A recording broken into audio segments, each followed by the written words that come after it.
Hi and welcome back. So today we're going to be talking about orders of operations. Now this is really important when it comes to pretty much anything in algebra. It's really almost like the bread and butter of algebra. And so I'm sure you've heard of PEMDAS before.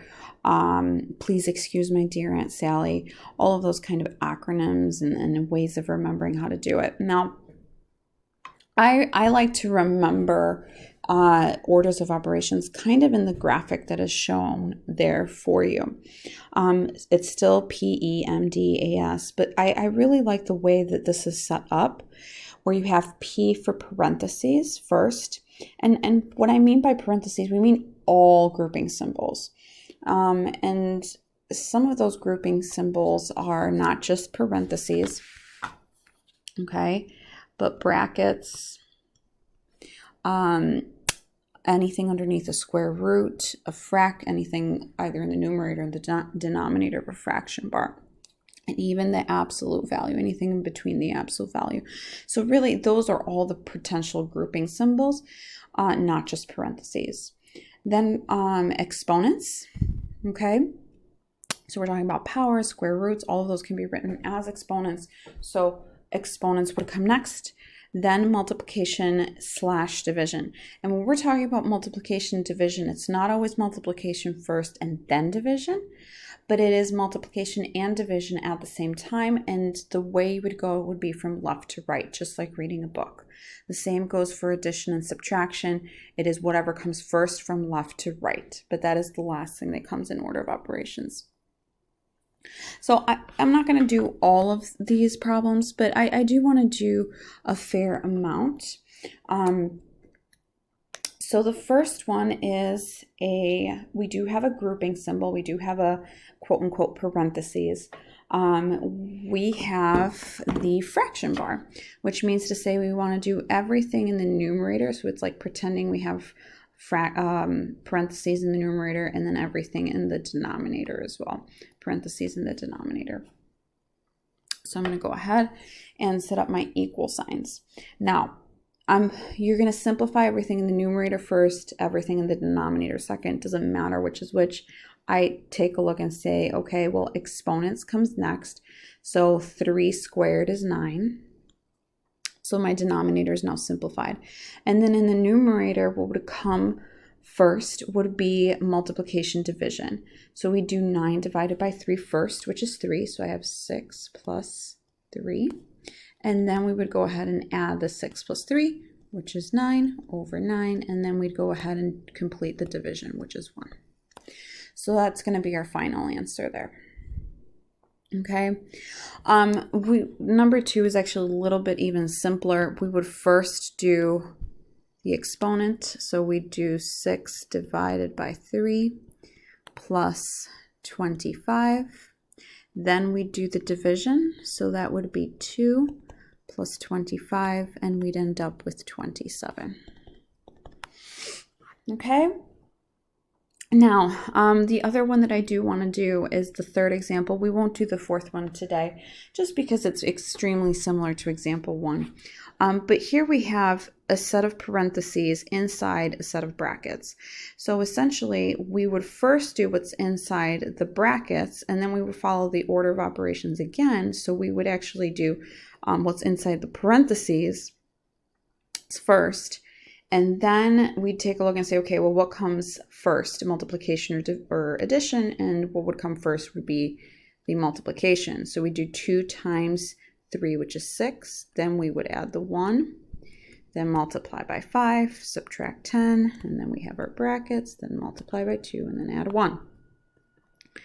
So let's continue with our order of operations. 6 plus 1, which is 7. So we have 5 times 7. Minus 10, then we'd multiply by 2 and add 1. So then we have 5 times 7, which is 35. We would subtract 10. I'm going to multiply by 2 and add the 1. I'm just going to move up here. I'm running out of space. And again, I'm showing every single little step so that you are able to see where we're going. So 35 minus 10 is 25. And then we're going to multiply that by 2 and add 1. So we're going to have 1 plus 50. So my final answer is 51.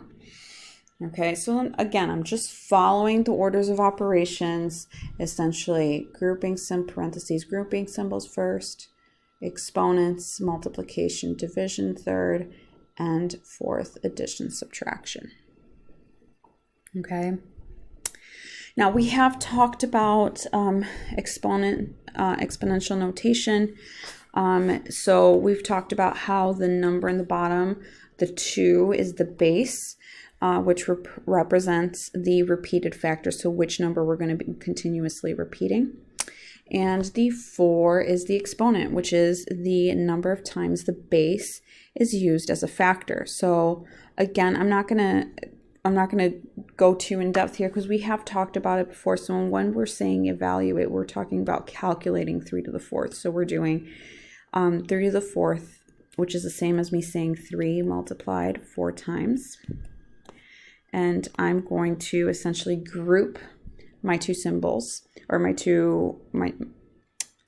multiplication. So 3 times 3, which I know is 9, and 3 times 3, which I also know is 9. And then I'm going to carry out the 9 times 9 multiplication, which is 81. Now for the next one, we have a fraction as our base. And so nothing really changes. The only thing is that now instead of just multiplying it, being the base being a whole number, the base is now a fraction. So we are going to multiply 2/3 3 times.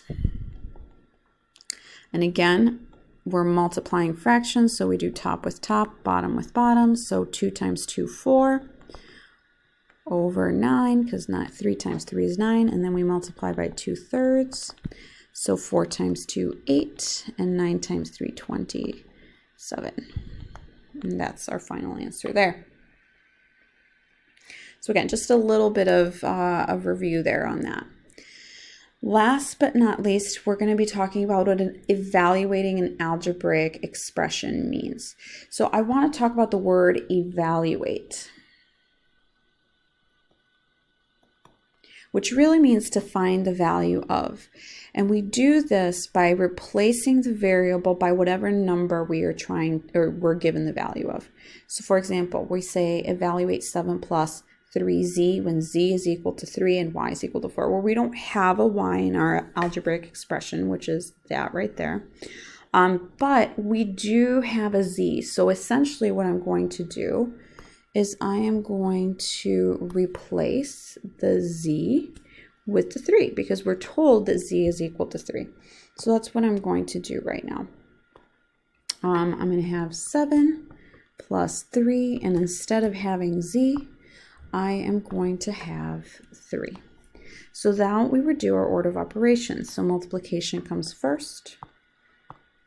So we're going to do 7 plus 3 times 3, which is 9, and then we would add the 7 and the 9, which is going to be 16.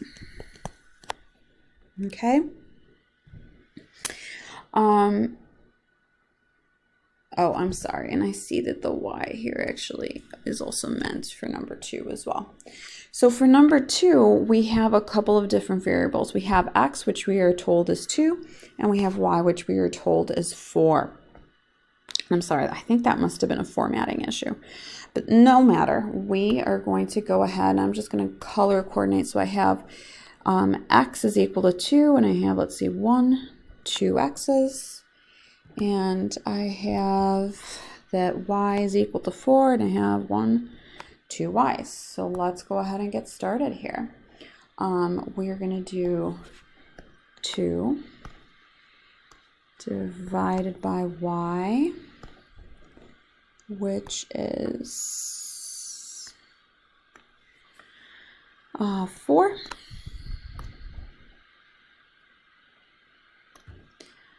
Plus, and we have 4 divided by 2 plus 2 squared. Okay, so we really are going to start with our exponents. So 2 squared.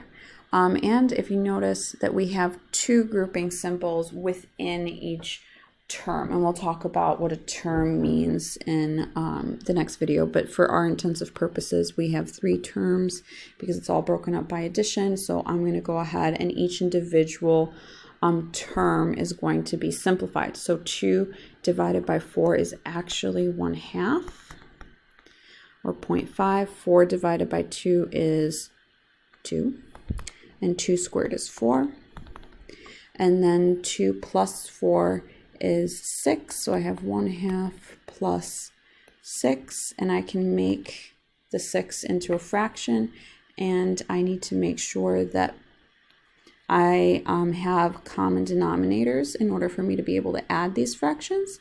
And so I'm going to multiply 1 by 2 to get 2. So that means to say I need to multiply 6 by 2. So I have 1/2 plus 12 over 2. And then I just add my numerators. So 13/2 is going to be my answer for this final problem. And that is pretty much everything having to do with orders of operations, evaluating expressions, and again, a little review on exponents. Thank you, and see you next time.